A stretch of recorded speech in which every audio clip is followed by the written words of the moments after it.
welcome back to the channel. So today I want to talk about something that I've been following for the past 1 or 2 months, and it has helped me grow in the work I do, which is videography, cinematography, and also creating short films. One of the reasons as to why people start to do video or to become videographers is because they have that big dream where they want to start creating movies, where they want to one day feature on a big film set, and they create that movie, they direct that movie.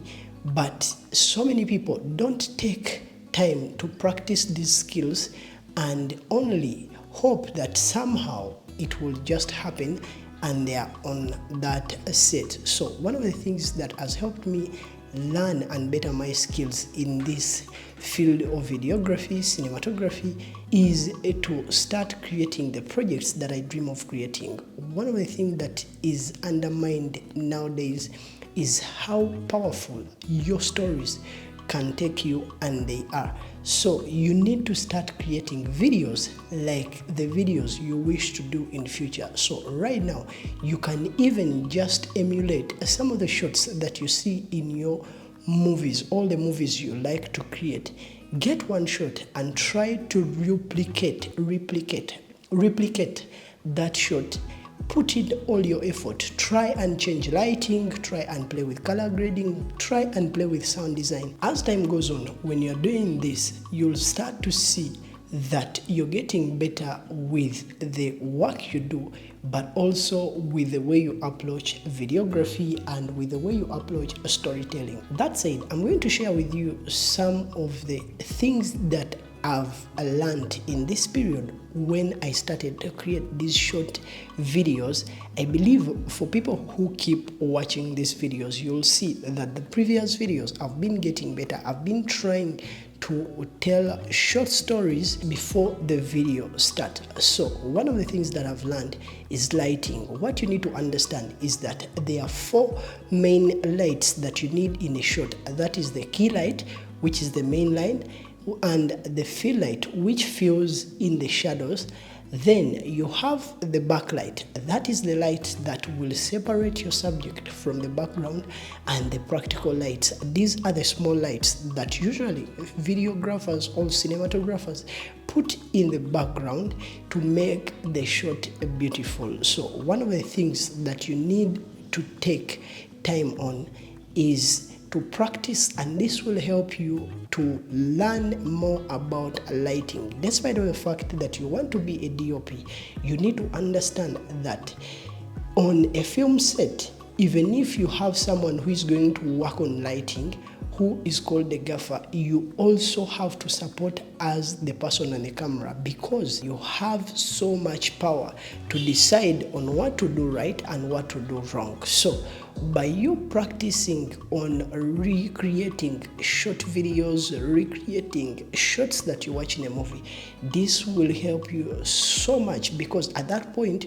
you're alone. You're working on the lighting and you're working on the shots. This will help you to improve the way you see lighting. But also on the other hand, remember, the more videos you create, you're getting familiar with the camera setting. As you're creating these short videos with practice, you'll see that the time you put in and every day you pick up that camera to create these videos, you'll get familiar with your tools, you'll get familiar with the camera settings. One thing that people undermine is how you can get good with the little gadgets you have, because people focus more on waiting on the day they will have big cameras, on the day they will have those big lights, on the day they will be on a big film set. But they forget that it is hard for you to master those big gadgets before you master the small cameras. I've seen people creating amazing videos, I've seen people creating amazing short films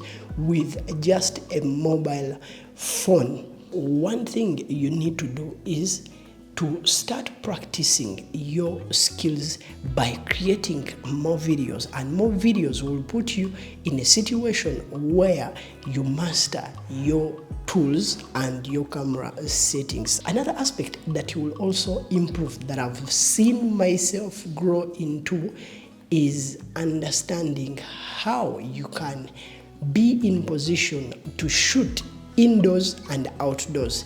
Shooting indoors will put you in a scenario where you're good at conducting controlled environments, but also moving outdoors, it will put you in a position where you need to decide on situations you don't have control over. I'll give you an example. There is a time I was shooting a video outside.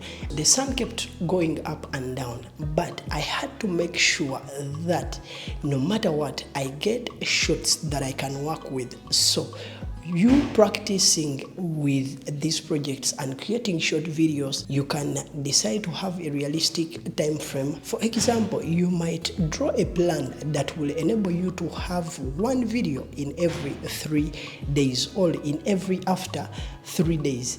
And trust me, by the time the month ends, you will sit down and look at the first video that you first did and the last video you have done in that month.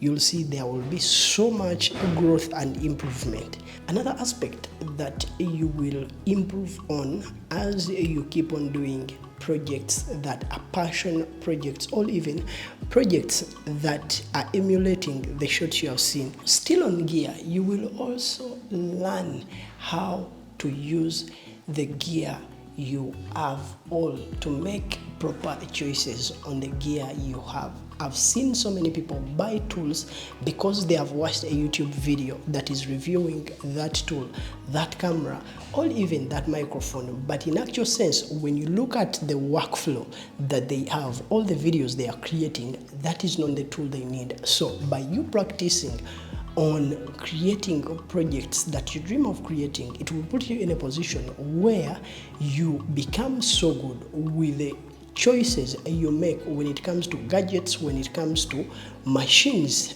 that enable you to get the job done.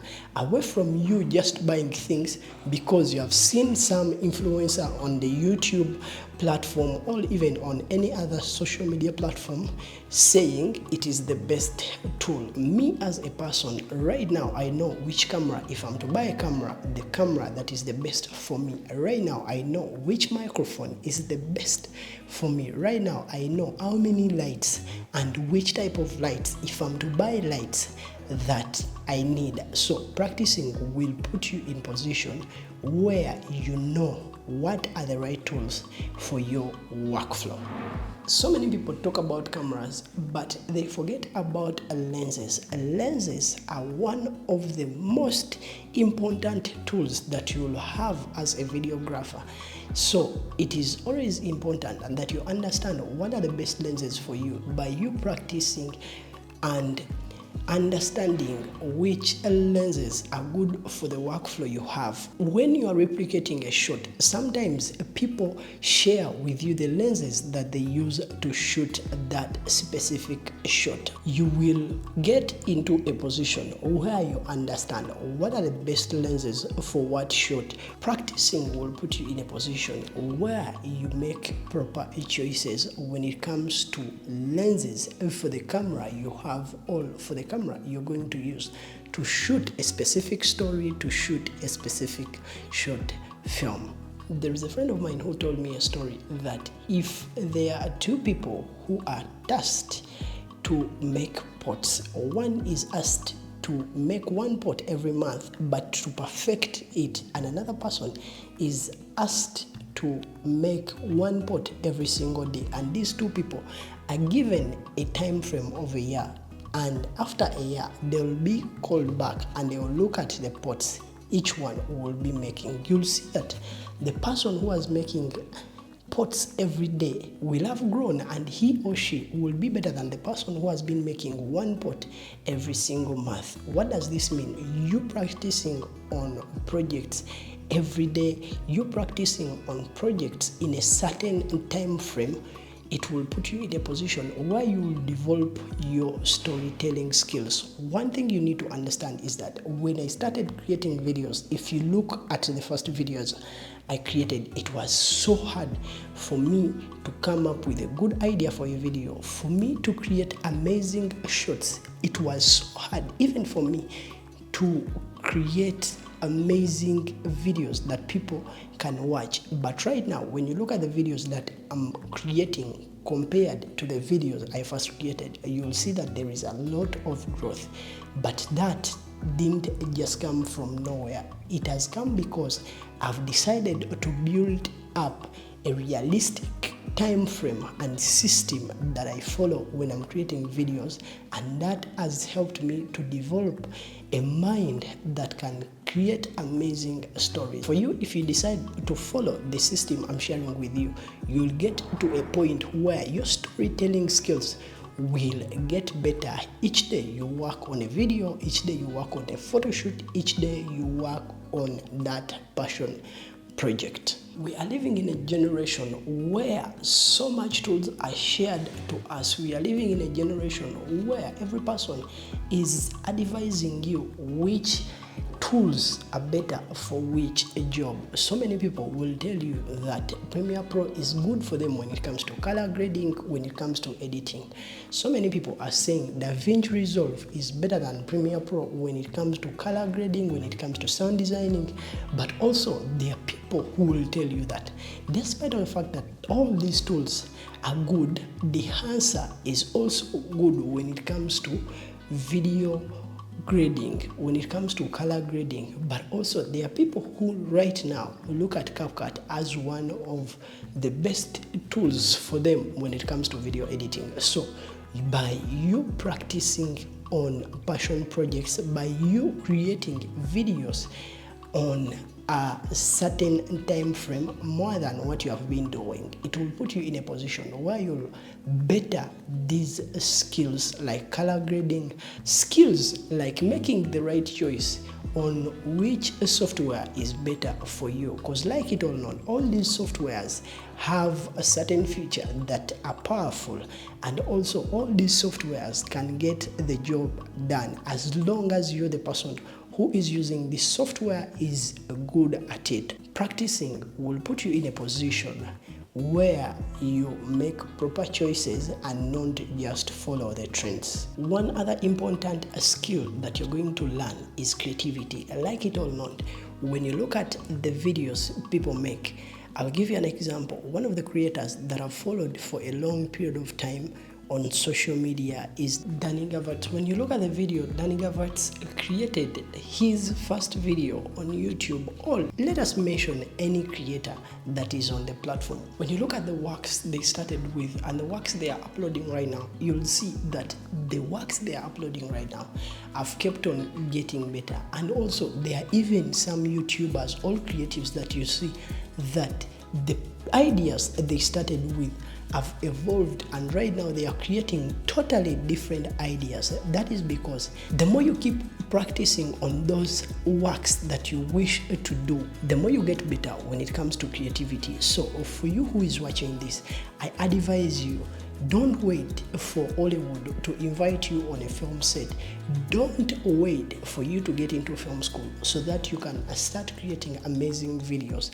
Start right now to create videos that you wish to do in the future, and as time goes on, you'll start to see the results. You'll start to see that the videos you're creating are so good. And like it or not, who knows, these passion projects that you're creating right now might put you in a position where the people who watch your videos and see your growth will present to you an opportunity that you dream of.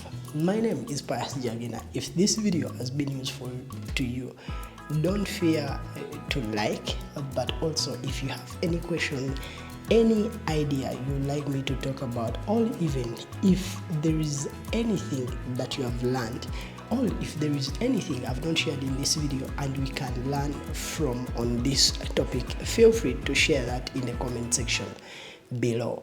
Otherwise, like and subscribe, and I'll see you in the next video. Peace.